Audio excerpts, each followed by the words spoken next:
네, 시청자 여러분 안녕하십니까? 주간 경제 다이어리 진행의 신유정입니다. 벌써 4월 시장도 마무리가 되고 5월 시장이 시작됐습니다. 이번 5월은 과연 어떨까요? 항상 이렇게 5월을 맞이하게 되면 떠오르는 말이 하나 있죠. 세린메이. 이번 5월에도 주춤하게 될지 어떻게 흘러가게 될지 더 잘 대응하기 위해서 중요한 이슈들 그리고 중요한 일정들 함께 체크해 보도록 하겠습니다. 자, 그럼 주간 경제 다이어리 출발합니다. 네, 이번 주 경제 다이어리 첫 번째는 바로 삼성전자입니다. 삼성전자의 1분기 실적이 공개가 됐죠. D램, 낸드 모두 흑자 전환에 성공했다라고 전했는데요. 이뿐만 아니라 삼성전자는 이번에 차세대 HBM 경쟁에 대한 의지를 강력하게 밝혔습니다.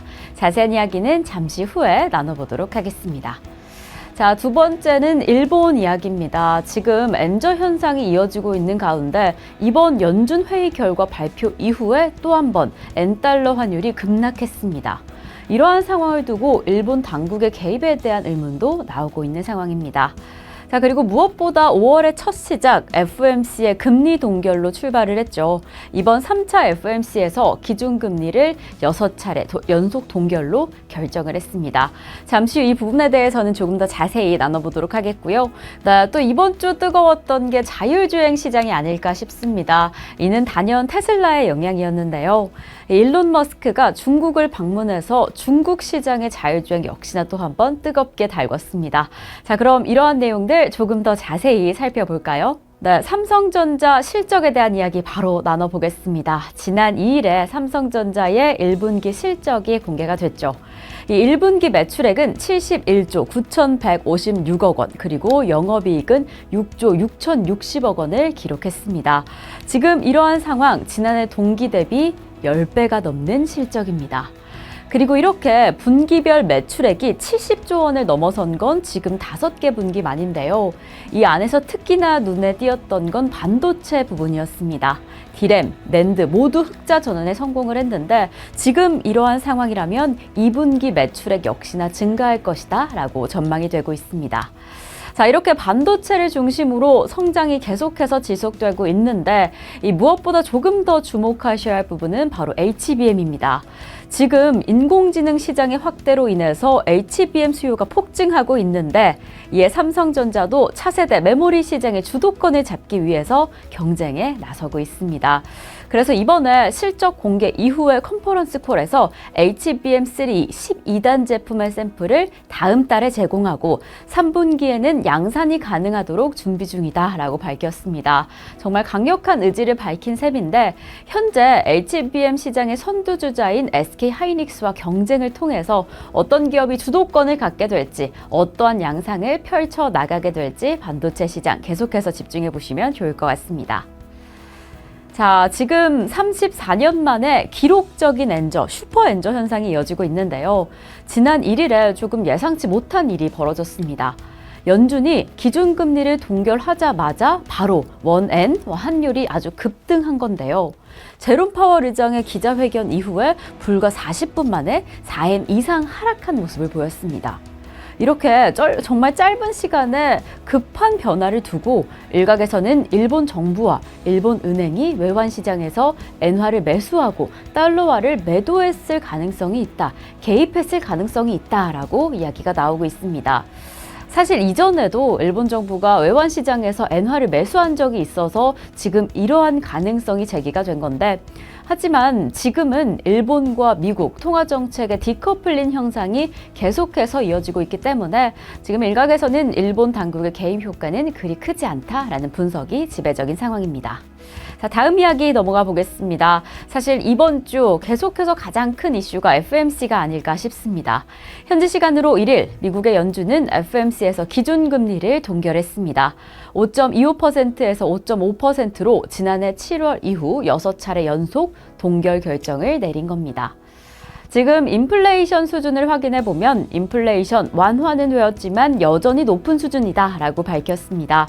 그래서 이번에 연준은 인플레이션 목표치를 2%로 잡고 이를 위해서 강력하게 노력하고 있다라고 전했습니다.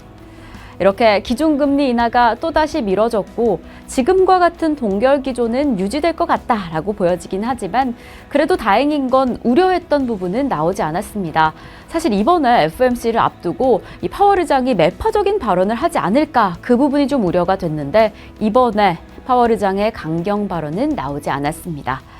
자, 이렇게 이번에도 금리 동결 한 차례 더 이어가면서 미국과 한국의 금리 차는 계속 2%포인트를 유지하게 됐습니다. 자, 다음 소식 넘어가 보겠습니다. 또 자율주행에 대한 이야기를 나눠보려고 하는데요. 이번에 테슬라 최고 경영자인 일론 머스크가 중국을 방문했습니다. 리창 총리뿐만 아니라 중국 고위 간부들을 만난 건데요. 이로 인해서 테슬라의 자율주행 중국 시장 진출에 청신호가 켜졌습니다. 테슬라는 미국에서 자율주행을 2020년에 출시를 했는데 사실 중국에서는 규제가 너무 강력해서 출시하지 못하고 있던 상황이었습니다. 하지만 이번에 테슬라가 중국 당국의 데이터 안전 검사에서 적합 판정을 받으면서 걸림돌이 되고 있었던 그 주요 규제 문턱을 넘어선 겁니다. 이렇게 테슬라의 자율주행, 중국에서도 기반이 다시 한번 단단하게 마련되면서 기대감이 가득 올라온 상황입니다. 자, 그럼 이 다음 주에는 또 어떤 일정이 있을까요? 다음 주 일정들 바로 체크를 해보겠습니다. 이렇게 일정을 잘 파악하고 이슈에 대비를 해야지 시장 대응이 수월하겠죠. 월요일부터 출발을 해보겠습니다. 네, 우선 월요일 우리 시장은 대체 공휴일로 휴장을 합니다. 일본도 같은 날 쉬어가고요. 미국 시장 안에서는 실적 발표 계속해서 이어집니다. 버크셔 해서웨이와 HSBC가 실적을 공개하고요. 그 다음 날인 화요일에는 베텍스와 월트 디즈니가 성적을 공개합니다. 그리고 같은 날 화요일에는 애플의 온라인 신제품 공개 행사가 열리는데 지금 이 행사에서 신제품이 아이패드가 되지 않을까, 새로운 아이패드를 공개하지 않을까라는 기대감이 있는데 어떤 제품을 공개하게 될지 함께 기대해 보겠습니다. 그리고 호주 중앙은행의 통화정책회의가 열립니다. 지난 회의에서 기준금리 4.35%로 세 차례나 동결한 상황이었는데 이번 호주는 어떠한 결정을 내릴지 확인해 보시겠습니다.